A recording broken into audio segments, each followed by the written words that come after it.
Foi naquele dia onde tudo começou com uma história de amor. Elias e os 450 profetas de Baal no Monte Carmelo. Foi no Carmelo.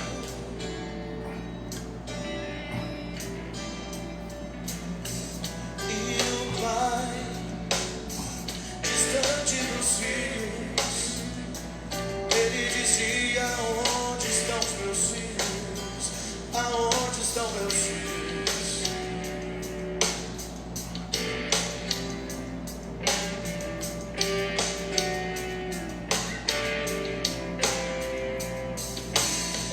Foi de repente que tudo mudou. Os filhos que estavam distantes assistiam a batalha da montanha. Se Adonai é o teu Deus, segue-o. Se Baal é o teu Deus, segue-o. Até quando cocheareis entre dois pensamentos? Brasil, América, até quando? Um é o Deus, há um só Deus.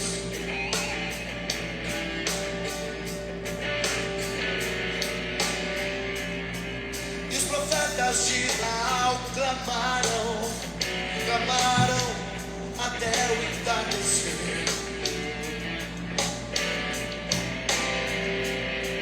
E Elias sorria na pedra, e Elias sorria. Ah, ah, ah, ah, oh. Ah, ah, ah, ah, oh. Ah, ah, ah, ah, ah, ah, ah, ah, ah, ah, ah. Aonde está o teu Deus? Aonde está o teu Deus? Aonde está o teu Deus? Chame mais alto, peça mais alto. Aonde está o teu Deus? Aonde está o teu Deus? Aonde está o teu Deus? Chame mais alto.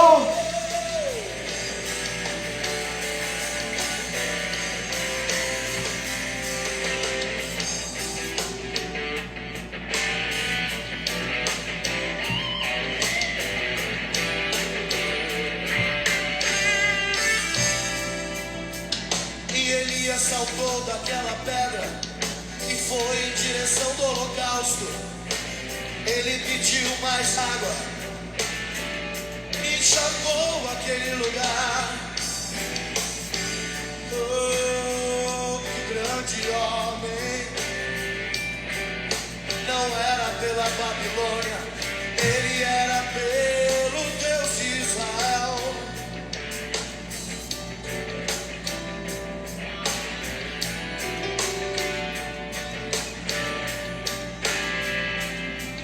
E Elias levantou seu rosto para o céu e disse: Senhor, se tu és o Deus de Israel, Baal já foi envergonhado neste lugar.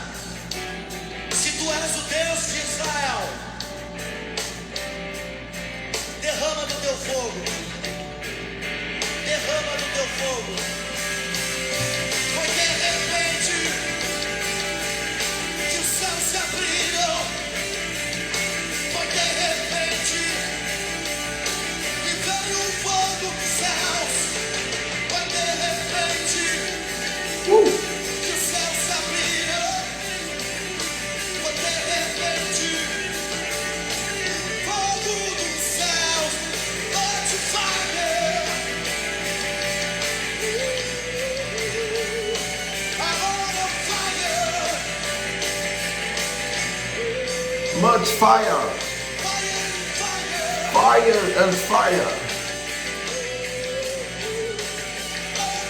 Mud fire.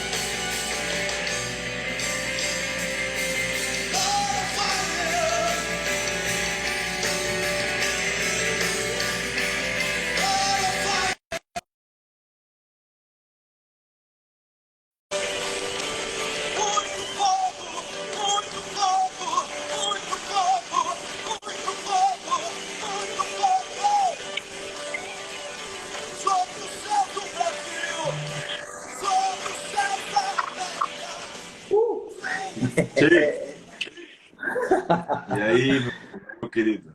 Ainda está em 1/3 da música, imagina. Aleluia! Alô. Much fire. Conhece E esse aí? ministério não, né? Oi? Conhece esse ministério não, né? Não, qual que é esse ministério? Chama-se Much Fire. Mud Fire. É muito fogo. eles são messiânicos. Show de bola.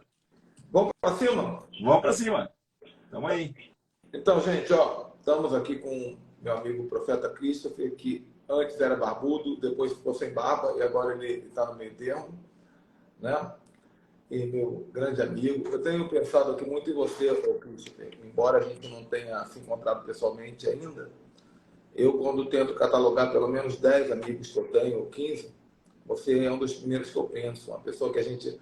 Eu digo que quando você já pode contar uma piada para um profeta sem medo, né? Brincar, se divertir, é porque já tem uma amizade, já tem algo acontecendo. Glória a Deus. Eu fico muito feliz, tá? De ter te conhecido, da gente ter essa interação. Muita coisa vai acontecer nos próximos meses e anos. Amém. E, gente, nós estamos aqui hoje no meu perfil antigo do meu Instagram, porque agora eu tenho um perfil novo que eu estou reconstruindo, tudo bonitinho, tudo organizadinho. Mas estamos aqui no perfil antigo porque tem um tempo um pouquinho maior, caso a gente exceda 10, 15 minutos na live. O perfil novo ele tem limitações por conta da quantidade de seguidores. E vocês podem me ajudar, vocês que estão assistindo aqui pelo Instagram, já, logo que puder, seguir esse perfil novo que está aí embaixo, o Apóstolo Ricardo Ribeiro.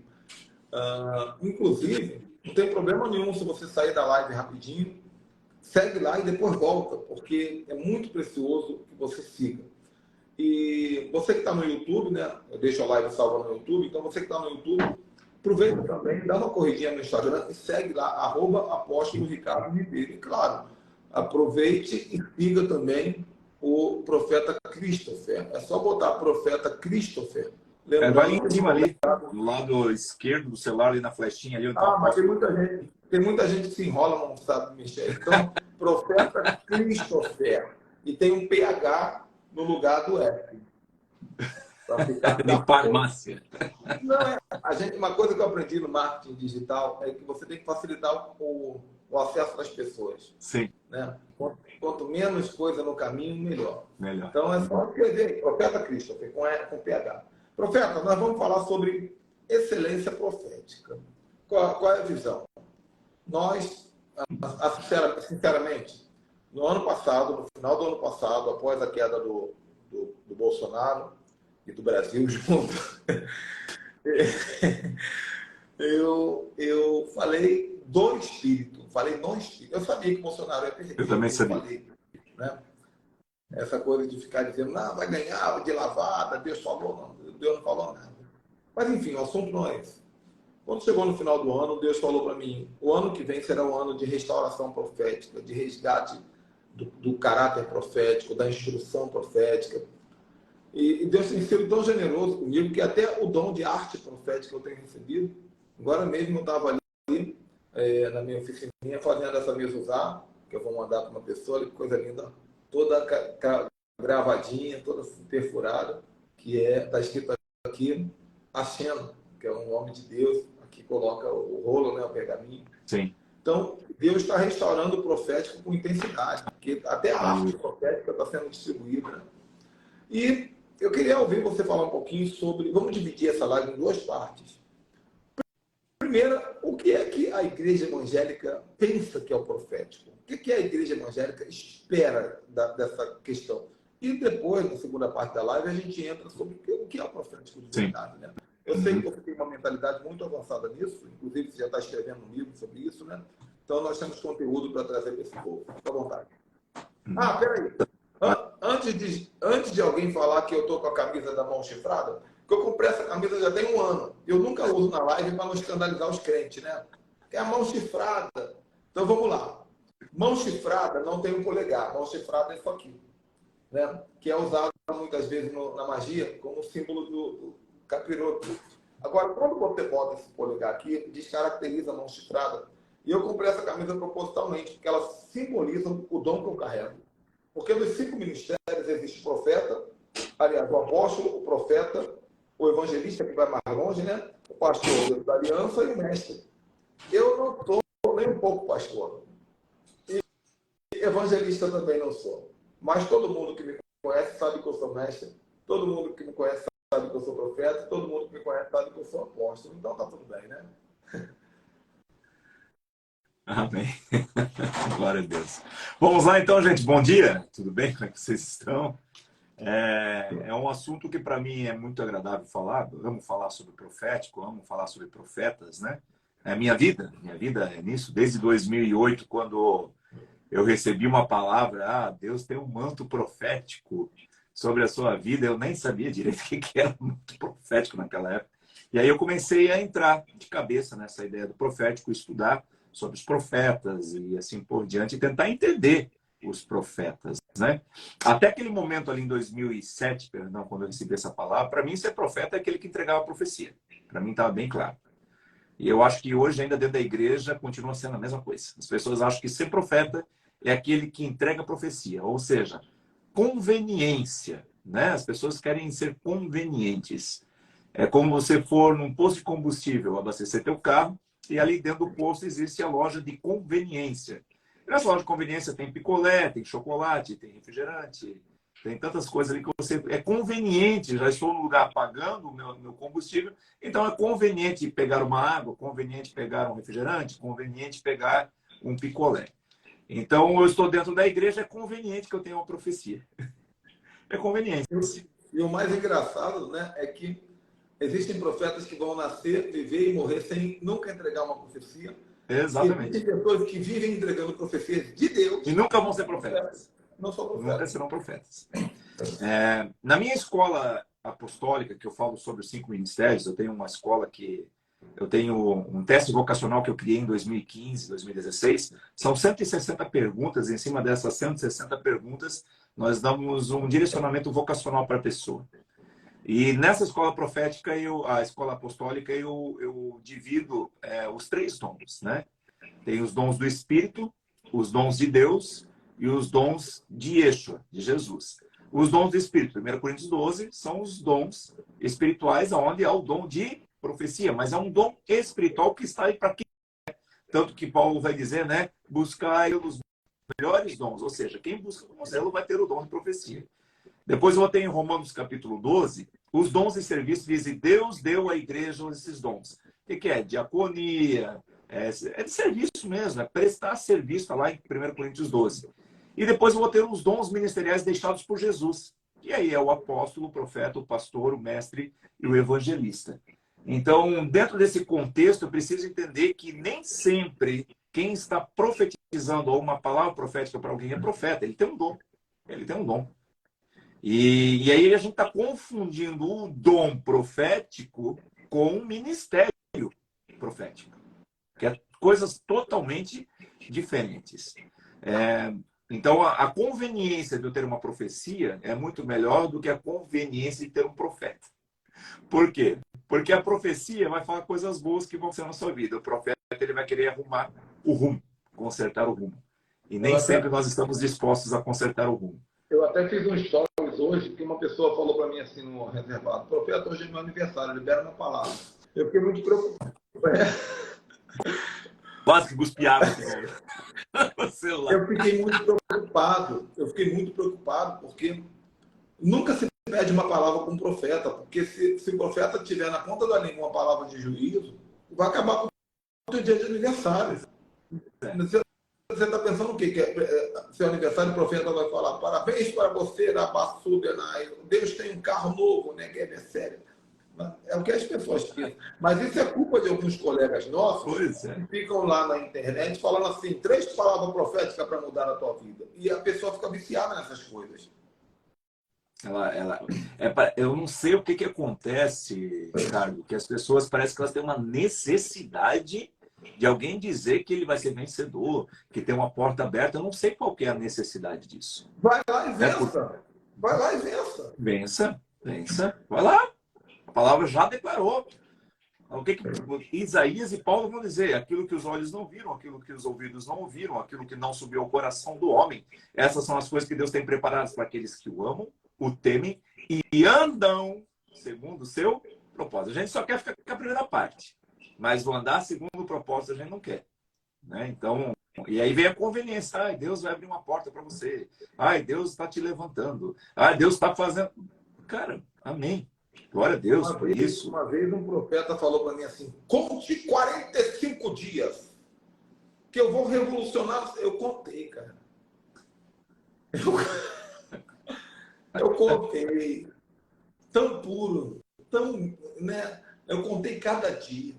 Quando chegou no 45, eu estava na lama, cara. Demorou mais 4, 5 meses para melhorar a minha vida. Eu conversando com um cara atrás, meu pastor, eu fui numa igreja, tinha um profeta lá, ele revelou minha vida inteira. Ele sabe que precisa de um profeta para revelar a tua vida. tu não sabe como está a tua vida? Quer dizer, tu só vai mudar a tua vida porque alguém revelou? Tu não sabe o que é pecado? Nossa, eu não sabia que eu era eu.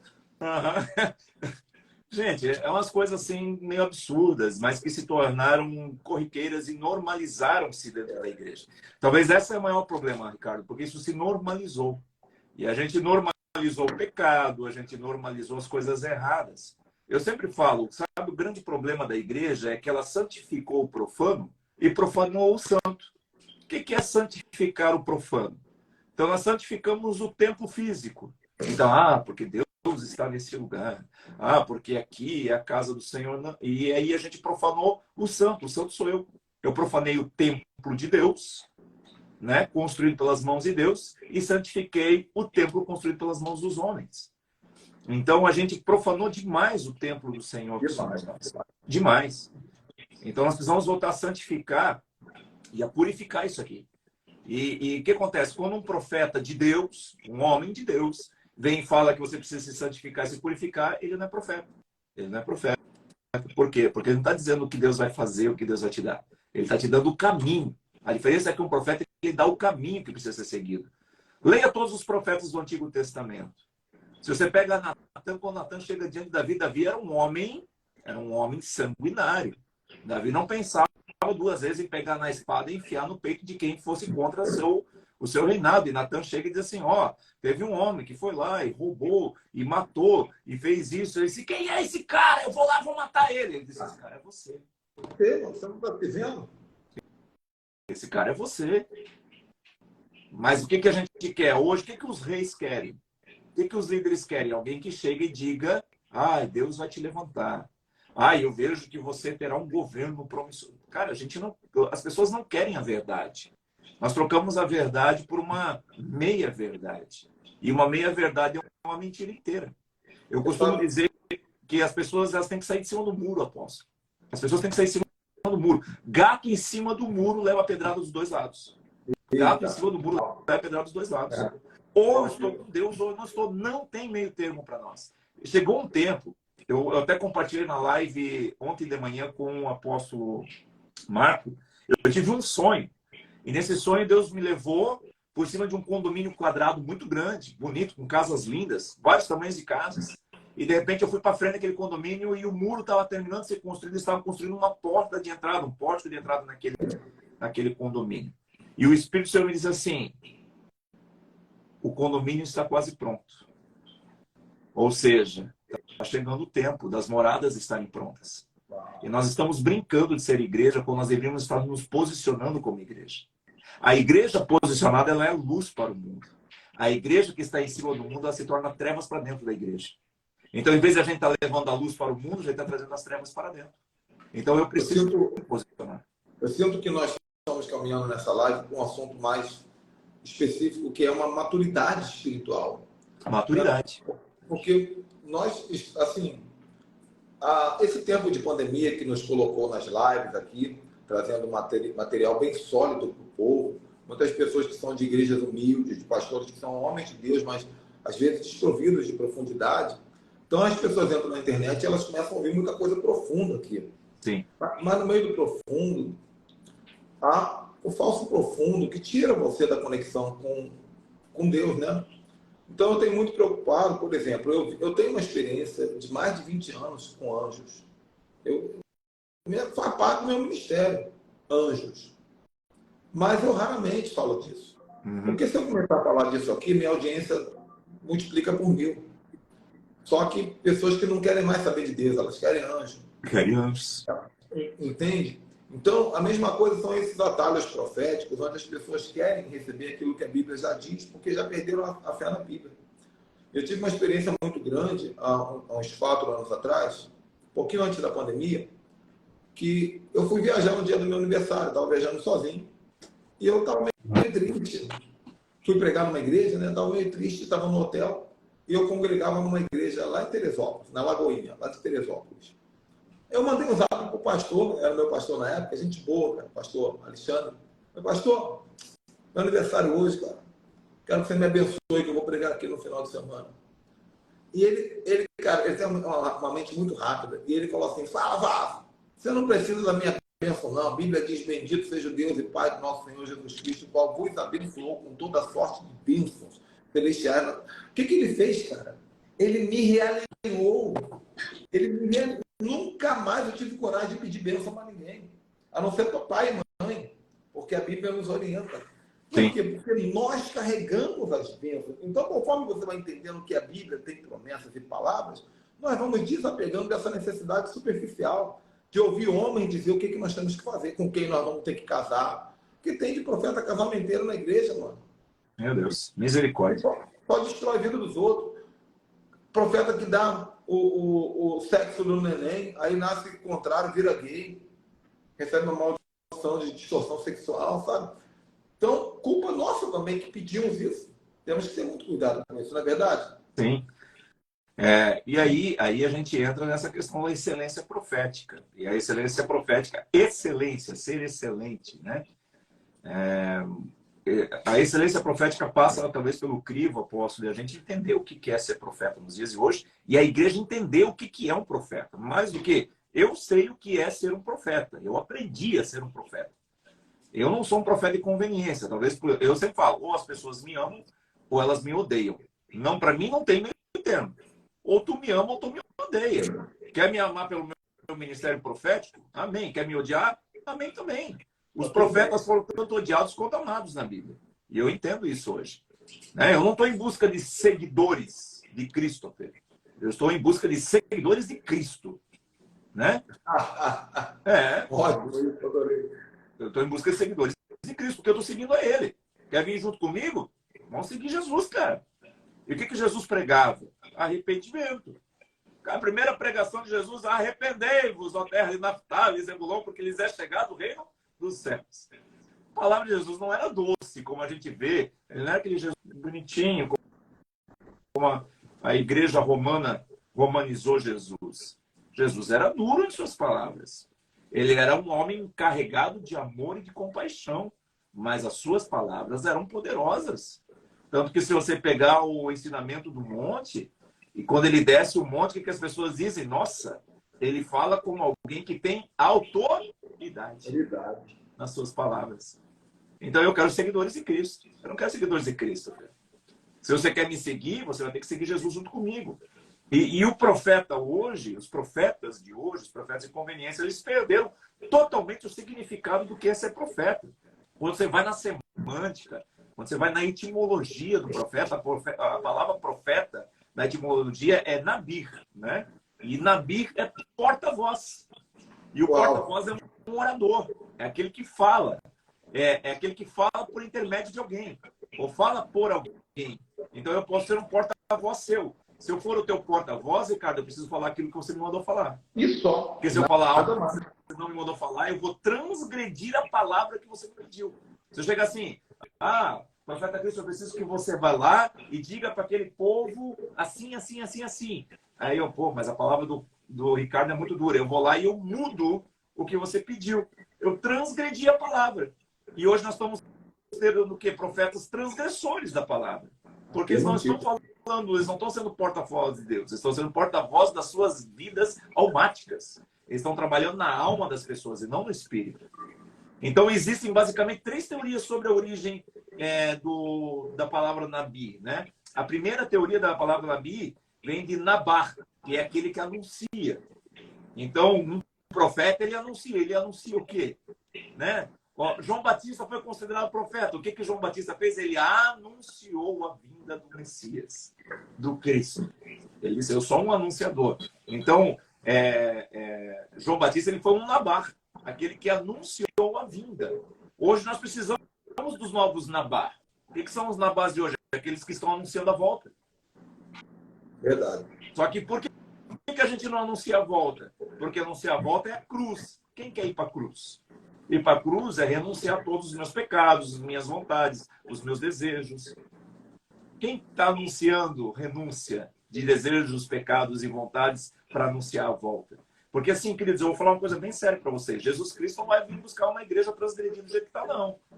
Ele veio para uma igreja transgredida, mas ele vai vir buscar uma igreja santificada. Uma noiva santificada. Uma noiva santificada. E foi dado para que a noiva se vestisse com vestes santas, vestes brancas. Está lá em Apocalipse 19. Foi dado. Eu me visto se eu quero. Quem são os profetas, os nabars de hoje que estão anunciando? A segunda coisa que a gente vai ver quando a gente vai estudar a palavra profeta na etimologia, ele vai dizer que a segunda palavra é Naban, né?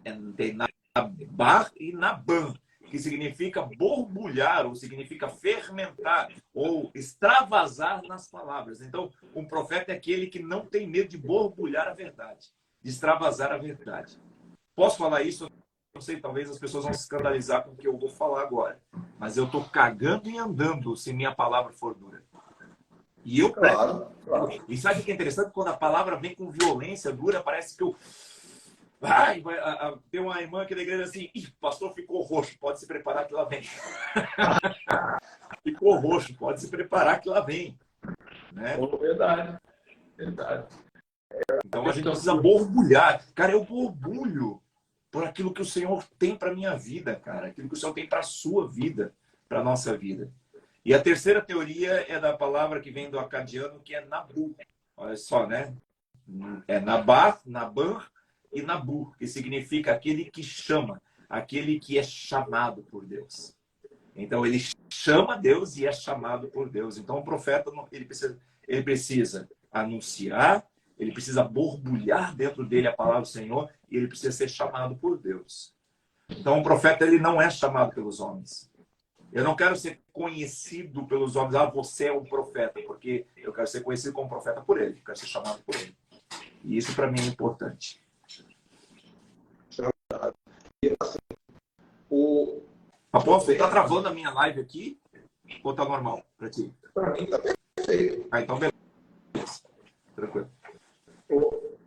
Recentemente nós consagramos alguns profetas, né?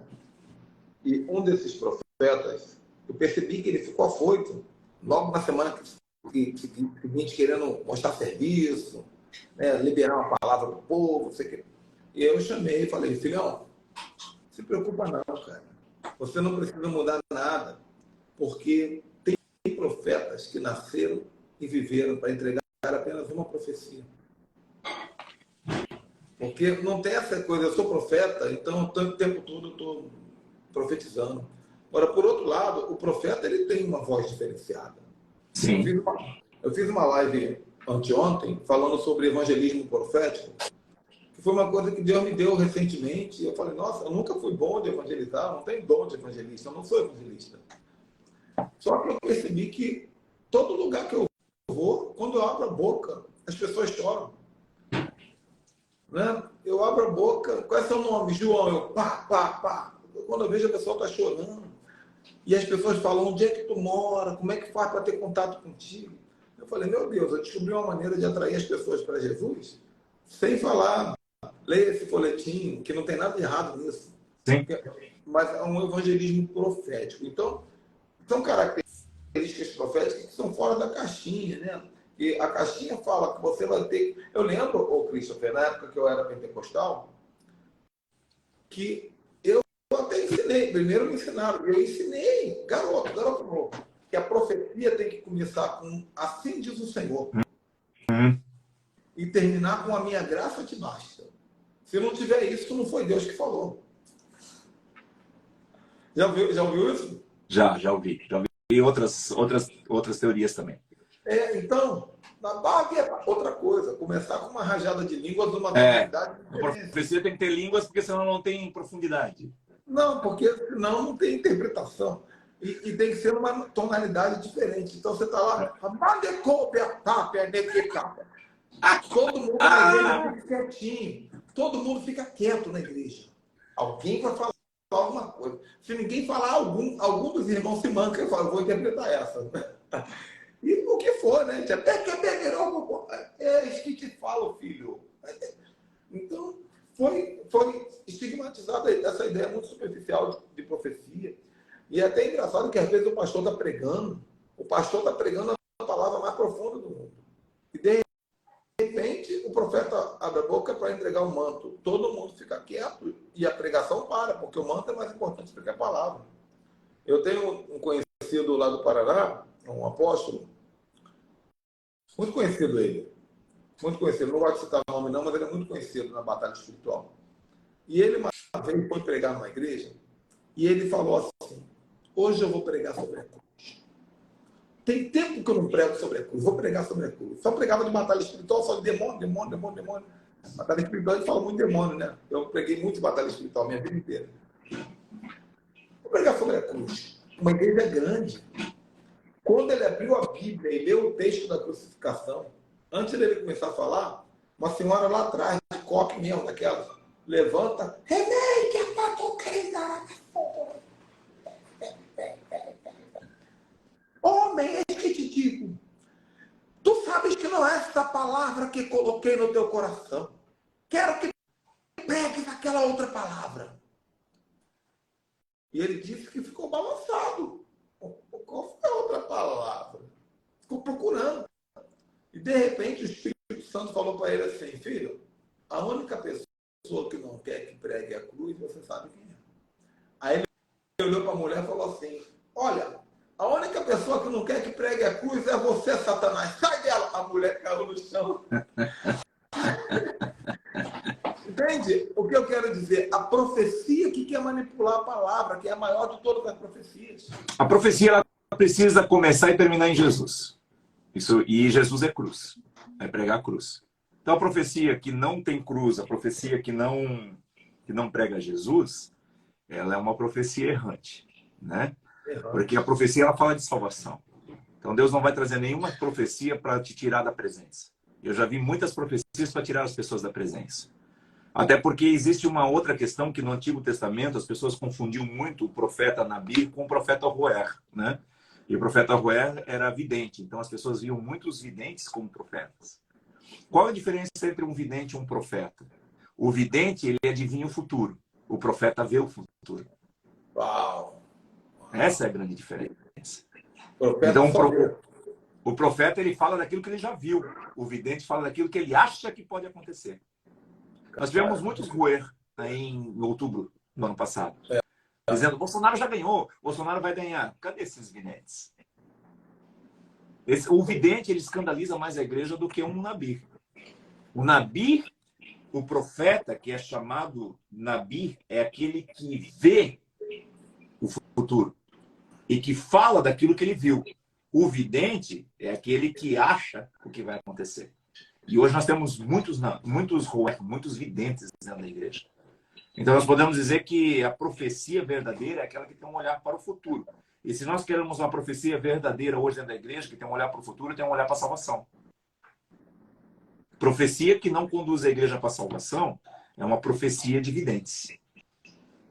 Aí, querido, aí eu posso dizer, como muitos dizem aí, que aquele vidente, como é que é? Famoso, esqueci o nome dele agora. Que fez um livro de várias vidências. Ah, foi o Brasil, Cristão. Não. Teve um antigo, tem um livro até escrito. Nostradamus. Nostradamus era um vidente, não um profeta. Nostradamus era um vidente, não um profeta. E aí muita gente confunde Nostradamus com um profeta. E dizem as profecias de Nostradamus. Não, Nostradamus era um vidente. Verdade. Era um vidente. Muitas coisas ele adivinhou e muitas coisas ele se perdeu no meio do caminho. Então nós podemos dizer que a profecia ela é um olhar para o futuro. É a visão de algo que vai acontecer. E se eu tenho uma visão e eu sei que você vai colidir ali na frente, qual que é a minha função? Sai desse caminho, cara. Você está entrando em rota de colisão. Meu Deus. Então o profeta ele tem a visão do que vai acontecer e ele vai orientar. Olha todos os profetas pré-exílio. Isaías, cara, gente, vocês vão ser exilados, gente, vocês vão ser isso, gente, vocês vão ser aquilo. E aí ele dizia para que não seja, vocês precisam voltar, vocês precisam voltar, vocês precisam voltar, chuvar. O tempo todo os profetas estão mudando a rota de colisão. Mas só que as pessoas não querem isso. Por quê? Porque eles querem continuar nos seus desejos, eles querem continuar nas suas vontades, eles querem continuar nos seus prazeres, eles querem continuar num lugar cômodo. Por isso que profeta não pode ser de conveniência. Eu não sou conveniente. Eu não sou conveniente. Porque se eu for conveniente com o seu pecado, meu irmão, eu vou para o inferno contigo. Eu vou para o inferno contigo. Por isso que foi aquilo que eu falei no começo. Quando a pessoa pede para o profeta uma palavra, 99% de chance dela tomar um pau. Porque é o que tem de Deus para nós. O que tem de Deus para nós é uma palavra dizendo, cara, você tem que consertar isso. Não é que Deus quer te bater, é que Deus quer te alinhar. Quer te alinhar para a salvação. Agora, quando você olha para os profetas do Antigo Testamento, que é a nossa referência profética, você vai perceber que todos, ou praticamente todos, talvez um saia disso, eu duvido, são macro. Macro Sim. Em relação à profecia, ela tem a ver com uma nação. E não com uma pessoa. Ou com um grupo. Por exemplo, João Batista, quando pregava, não era uma nação, mas era um grupo. Ele falava, arrependei-vos. Ele não estava ali na beira do Jordão e falava assim, eis que te digo, você vaza, agora você, faça uma fila aqui que eu vou... Não. A profecia era uma, o povo era grande, a profecia era uma. Hoje é um povo pequeno para 1000 profecias. Uma pessoa vai entrar na igreja, ela distribui 70 profecias no culto. A profecia de João Batista era uma só. Arrependei-vos. A profecia de Isaías, era Jesus, o Messias virá. A profecia de Elias era queda dos profetas de Baal. Está errado, Jezabel cai, Acabe cai. Sim, a vida dos caras era para uma profecia. Entende? Então, eles viviam por uma palavra. As pessoas precisam entender que se você quiser viver o legítimo, tem que passar pelo caminho legítimo. Né? Em tudo, quando eu falo de anjo, eu falo, não é dessa maneira que estão ensinando. Me perdoe, meus grandes amigos. Vamos falar do caminho legítimo. A oração em línguas, caminho legítimo. Sim. Todo dia me pergunto, por que eu tenho que ensinar? Se eu sou mestre, profeta e apóstolo, eu tenho que ensinar. Sem medo. Aí, me perguntaram assim, apóstolo, qual é o melhor livro que o senhor recomenda para ministério profético? Aí eu falei assim, melhor não tem, porque tem vários.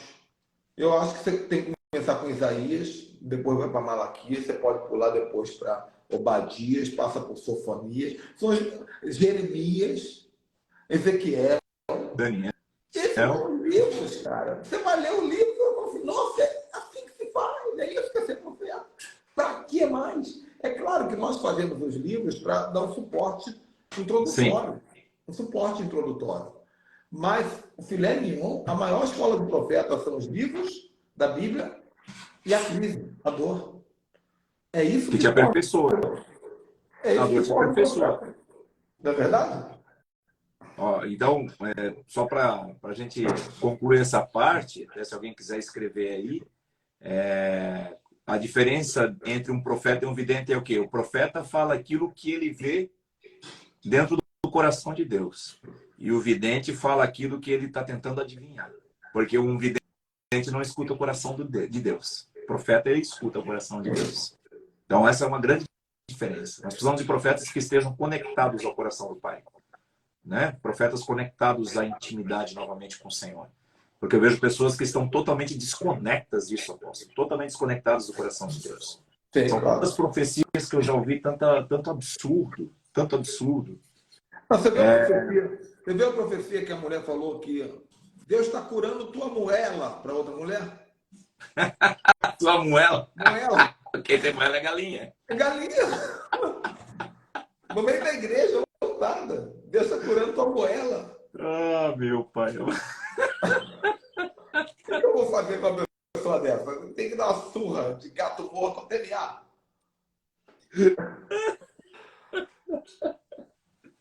Isso não é o diabo, cara, dançando dentro da igreja, se divertindo com os crentes? Ai, gente. Nós tivemos uma profecia aqui na igreja semana passada. Teve uma interpretação de línguas. Aqui na nossa igreja acontece de vez em quando isso, né? É quase que algo natural. A igreja de profeta é assim, né? E toda profecia ela precisa ser colocada à mesa para ver se ela é do Senhor. Mas olha só a profecia que veio, né? Quando eu digo a profecia, ela fala de algo que vai acontecer, mas traz alinhamento. Olha só. A palavra que foi revelada faz aqui. O fogo descerá do céu nesses dias e com ele eu vou fazer tremer a terra. O inferno estremecerá. E nada mais poderá se mover além do meu espírito. E nesses dias o meu fogo fará coisas maravilhosas entre vós. Será um fogo que fará esquecer o passado. E esse fogo fará descer dos céus uma gratidão tão grande de minha parte com a igreja que me buscar. Fará descer uma gratidão tão grande da minha parte com a igreja que me buscar com todo fervor. A minha fidelidade tocará vocês. E vocês irão reconhecer como o Senhor, me reconhecer como o Senhor dos Exércitos. E não haverá governantes dessa terra que poderão suportar a minha glória. E eu vou remover dessa terra toda incredulidade, toda obra maligna para que o meu filho seja reconhecido nessa terra. E eu digo que esse tempo está fora de um tempo que vocês conhecem, porque esse tempo fala de fim. E por isso eu irei fazer coisas grandiosas e todos verão meu filho vindo sobre as nuvens, buscando a sua noiva vestida de santidade. Buscando a sua noiva vestida de santidade. Cara, quando o final da profecia falou isso, eu disse, uau, cara. Totalmente conectado com a verdade, com a palavra. Com a palavra. Né? Então, assim, Deus ele vai descer sobre nós, vai fazer coisas grandes, mas para aquela igreja que busca. Nós vamos ver a glória do Senhor, nós vamos ver o fogo de Deus, mas ele vai vir buscar uma igreja santa. Profeta, antes de nós entrarmos na segunda fase, aí a gente vai ter uns 20 minutinhos da segunda fase. Pessoal que estava com saudade de mim, porque eu não tenho aparecido nesse perfil, é porque eu criei um perfil novo e eu estou reconstruindo tudo mais arrumadinho. Então, se você tem vontade de receber tudo que eu estou entregando nesse ano, faz a gentileza de seguir esse canalzinho que está ali embaixo, Apóstolo Ricardo Ribeiro. Se quiser, pode até dar uma saidinha agora, segue lá e volta, não tem problema não, para não esquecer. E não deixa de seguir o Profeta Christopher. É só botar aí, Profeta Christopher com PH, né, para você achar ele facinho. Vamos para cima. Assim. Então, o que nós estamos precisando? Eu vejo que nós precisamos de algo, uma convergência profética. Eu acredito que a igreja está precisando convergir para o profético. A igreja do fim é uma igreja profética, apóstolo. Se você pega o único ministério que sai do Antigo Testamento e vai para o Novo Testamento, é o profético. É o único ministério que sai de um e para o outro, que conecta, o ministério que conecta os dois testamentos é o profético. Essa você foi na jugular. Essa eu nunca tinha ouvido falar assim, dessa maneira, né? Talvez percebido, mas que sacada. Porque se você vai para Malaquias capítulo 4, o que ele vai dizer? Eis que enviarei o profeta Elias. Né? Então, ou seja, o espírito do profeta Elias. E ele diz, esse espírito fará com que o coração dos pais se converta ao coração dos filhos e o coração dos filhos se converta ao coração dos pais. O espírito profético é um espírito de conversão, é de convergência ao coração do pai. Eu estava conversando no particular com a minha esposa aqui, eu tenho que falar isso com muito cuidado. Eu falei assim, amor, eu tenho vivido um tempo que eu amo o ministério pastoral. Eu amo os pastores dessa nação, amo. Mas eu tenho tido muita dificuldade de compreender o pastoral no Brasil hoje. Você que tem uma mente apostólica e profética, você vai entender que às vezes a gente visita uma igreja, você percebe, por mais que a pessoa seja gente boa, está faltando alguma coisa, está faltando alguma coisa. E a resposta é o que você está dizendo aí. É porque está na hora da igreja se vestir do manto profético, sair desse manto pastoral que serviu durante muito tempo e é necessário. Mas agora é tempo profético. Nós estamos em tempos finais, tempo de guerra e tempo de colheita. Mas agora essa convergência vem uma questão muito, muito séria, apóstolo. Isso eu falo na minha escola profética, tá? Estou dando aqui uns pitacos da minha escola profética, né? Daquilo que eu falo, daquilo que eu escrevo também. Para a gente ativar o profético na igreja, escuta bem claro o que eu vou falar, para ativar o profético na igreja hoje, a igreja ela precisa romper os seus limites naturais. Porque o profético não é natural, o profético é sobrenatural.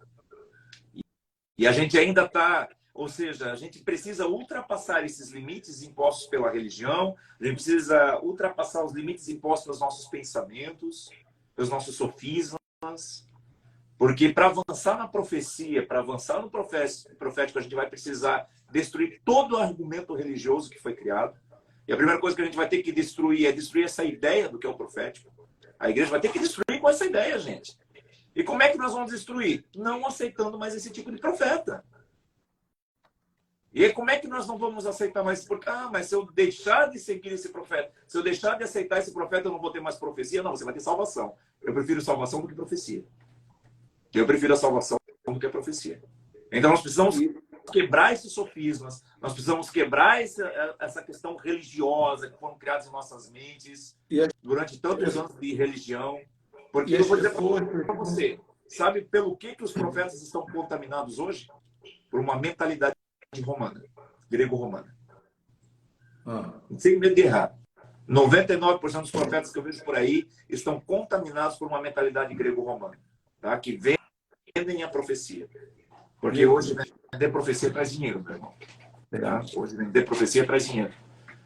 E nós temos que ter uma madura, repito, madura autoridade para entender a diferença entre o profeta e Deus. Porque muitas vezes o profeta vem falar comigo e eu sei que ali não é Deus. E eu tenho todo o direito de interromper. Para, querido. Sim. Para. Pode parar, por favor. Comigo não. Não é pecado. As pessoas pensam, não, se eu falar com ele, é Deus que está ali. Se eu falar isso, eu vou ser fulminado. E acaba recebendo, às vezes, até uma seta, uma maldição, uma profecia. Um decreto demoníaco. Uma imposição de mãos, que é o pior. Ninguém bota a mão na minha cabeça. Só minha mulher e o apóstolo Jefferson Neto. Ninguém mais. Meu pai morreu, então ninguém mais bota a mão na minha cabeça. Só o meu mentor, a minha esposa e o apóstolo Jefferson Neto. Então, quando vem profeta de longe, marchando na minha direção, eu já seguro a mão em cima, queridão, sem botar a patinha do leão na minha cabeça, sem me demarcar. Tá? E aquela coisa assim, tem gente que... A live foi um pouquinho para outro rumo, mas tá legal. Tem gente que profetiza assim, Christopher, eu tenho te dito, eu sei que você estava chorando nessa madrugada. Não é verdade? Não é verdade? E você nem chorou, cara. Você nem chorou. Mas você pode... E outra coisa, eu estava contigo naquele dia que a Madagassúbia da HC, você estava dizendo que Madagascar, não é verdade? Né? Então, olha, eu te digo hoje diante desse povo, eu te colocarei naquela rabeconderaba. Tu sabe do que eu estou falando? Sabe ou não sabe? E você está ali concordando com essa palhaçada. Está concordando? Então eu interrompo. Mano, essa parte aqui do rabeconderaba que você falou aqui, você pode explicar melhor, Deus? Eu tenho diálogo com Deus. Deus não está usando, cara? Você não... Ô, Deus, o senhor falou que vai me colocar naquela mandaraca passuda? Só para me explicar, que eu não entendi essa parte. Na sala de aula você não faz isso? Profeta, eu estou sendo muito sincero, nós estamos em tempos proféticos, não podemos brincar mais. Não é piada. Entendeu? É igual pregação, cara. Você quebrar os sofismas. É igual pregação. Você sabe o que é um sofisma, apóstolo? Fala. O sofisma, ele é um raciocínio concebido com o objetivo de trazer uma ilusão da verdade. Repete. O sofisma é um argumento ou um raciocínio concebido para o ser humano com o objetivo de produzir uma ilusão da verdade. Um pensamento que pensaram para ele. É uma ilusão. E hoje nós estamos com muitos sofismas, é uma ilusão. Ou seja, apresenta uma realidade, apresenta uma estrutura inconsistente. E as profecias hoje são inconsistentes. Por quê? Porque não são bíblicas. Então, Entendeu? Uma das características do Espírito Santo de Deus, ele nunca será enganoso. O Espírito de Deus não engana. Ele jamais vai enganar a sua noiva, né? Até porque ele vem para adornar e preparar a noiva. Então ele está preparando a noiva para o seu Senhor. Então ele não engana. Se você pegar tipologias bíblicas, né? Você vai pegar Abraão, Isaac, Eliezer e Rebeca, né? Então ele vai mandar Eliezer, o enviado, o Espírito, preparar a noiva para o filho. sim. E quando ele chega diante de Rebeca, ele fala a verdade. Eu vim aqui buscar uma noiva para o filho do meu Senhor, né? Para o filho do meu Senhor. Ou seja, o Espírito está dizendo assim, eu vim aqui preparar a noiva para o filho de Deus. E ele não prepara a noiva de qualquer jeito. Então ele não vai conceber ou deliberar de uma forma enganosa para te conquistar como as outras religiões fazem. Isso é sofisma. E o Espírito de Deus tem uma característica, ele jamais, vou falar isso com um tom assim bem tranquilo, o Espírito de Deus jamais irá contra a Bíblia. Jamais. A gente estava falando aqui de confronto, né? De confronto. Outra coisa que nós, apóstolos, temos que treinar os pastores é dar a eles. Eles devem dar a instrução à igreja, da igreja seberiana. Sim. Não tem problema nenhum. Se eu estou pregando, ou se eu estou fazendo uma live aqui, e eu falo uma coisa antibíblica. Então, o meu rebanho que está na igreja, sentado ali, nós estamos mexendo com Deus, com a palavra de Deus. Não tem problema nenhum o irmão João ficar de pé com respeito. Pastor, o senhor errou aí, o senhor falou uma coisa aqui, o senhor podia explicar melhor? Porque nós colocamos isso é restauração do pastoral. Eu falei com a minha esposa, eu vou começar a trabalhar na restauração do pastoral, vou criar um curso para isso. Né? Restauração do pastoral, a igreja nos ajuda a manter um caminho. Se eu tiver uma igreja que não tolera o falso profeta, se eu tiver uma igreja que não tolera a heresia, se eu tiver uma igreja que não tolera o pecado, se eu tiver uma igreja que não tolera a fofoca, eu tenho uma igreja. Né? Sim. É isso, meu amigo. Profeta, faz aí, dá a sua consideração para a gente encerrar. Eu sei que eu te interrompi um monte, né? Não, tranquilo, tranquilo.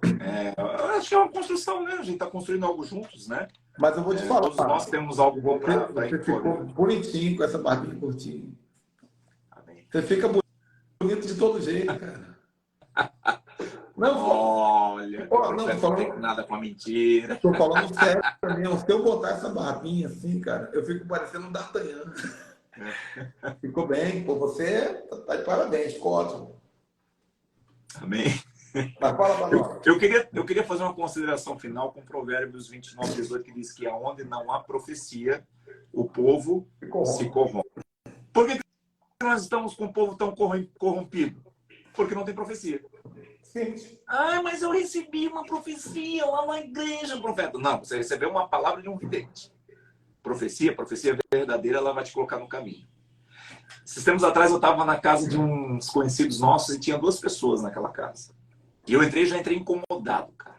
E quando o profeta, cara, quando o Senhor fala contigo, cara, eu fico agoniado para falar aquilo que Deus quer falar. Porque eu borbulho dentro de mim. Deus fala comigo, eu fico, sabe, aquele negócio que ali dentro, borbulhando, né?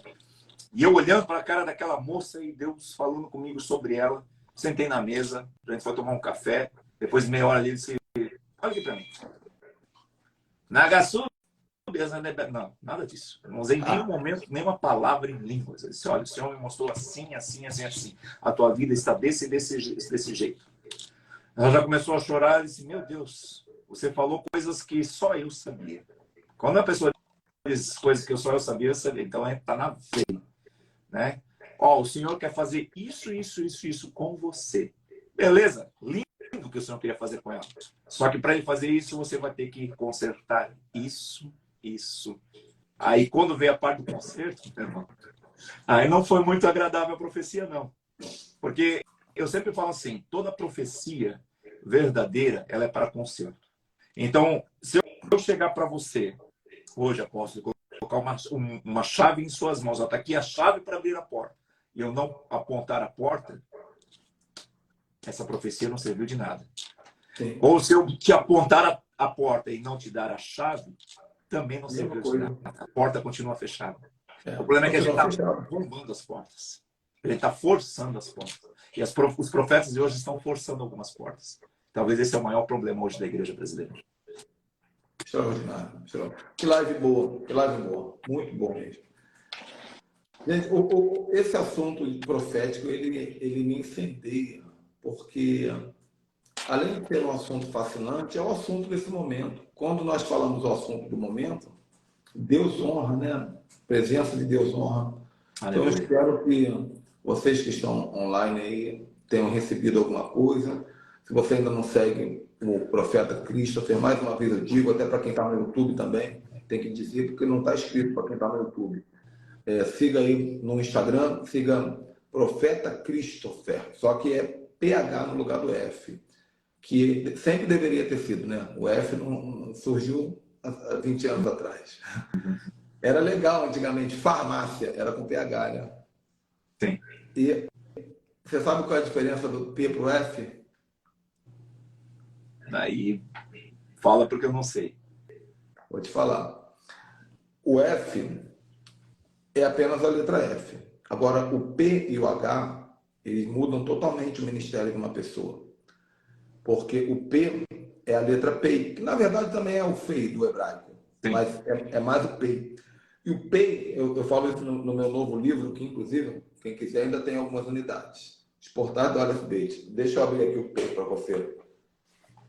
Dá tempo só de eu mostrar isso aqui rapidinho, tá? O tempo é teu. O tempo é teu. Ah, meu? Então tá bom. Ó, essa é a letra P do hebraico. Letra P. Aham. Ó, capítulo curto, vou ler rápido uma parte. O símbolo que dá significado a essa letra é uma boca. Mas não apenas uma boca comum, como uma boca tímida, tagarela ou comilona. O P revela a boca profética, que revela, que verbaliza a sabedoria de Deus e atrai o céu para a terra. Ora, profetiza, discipula, prega, aconselha. O P é todo tipo de palavra de vida que sai da boca de alguém. P fala sobre o poder da língua, blá, blá, blá, blá, blá, blá, blá, blá. Então, o P é a letra da palavra profética do profeta. Como é que nós sabemos isso? É lá na antiga letra, no antigo alfabeto fenício, que deu origem ao hebraico, era o formato de uma boca, e simbolizava isso. Então, todo judeu, todo israelita sabe que o P é a letra profética. Por isso que Deus colocou um P no lugar do F. Agora, o H é mais fascinante ainda, que é a letra que muda tudo. Que é a quarta letra do alfabeto hebraico. Porque a primeira letra é Aleph, que é a cabeça de um boi, que representa Deus. Sim. A última é o Tav, que é dois pregos assim, que representa a cruz. Os hebreus nem sabiam disso quando o boi vai à cruz. Eu sou o alfa e o ômega, eu sou a cabeça do cordeiro que está na cruz. Né? Então, a primeira é o boi. A segunda, Beit, é a casa. Por isso que tem Beitel, a casa de Deus. B é Beit, a casa. A terceira é Gimel, que é um camelo carregando carruagem. É a letra da riqueza. A quarta é o Dalet. Eu falei quarta. A quarta é o Dalet. É uma porta encostada que a pessoa não sabe se pode abrir. Então, ela fica lá deitada na beira da porta e nunca vai viver o que tem do outro lado. Pedro e João iam ao templo para orar na hora nona. Atos, capítulo 3. O mendigo ficava na porta e nunca entrava.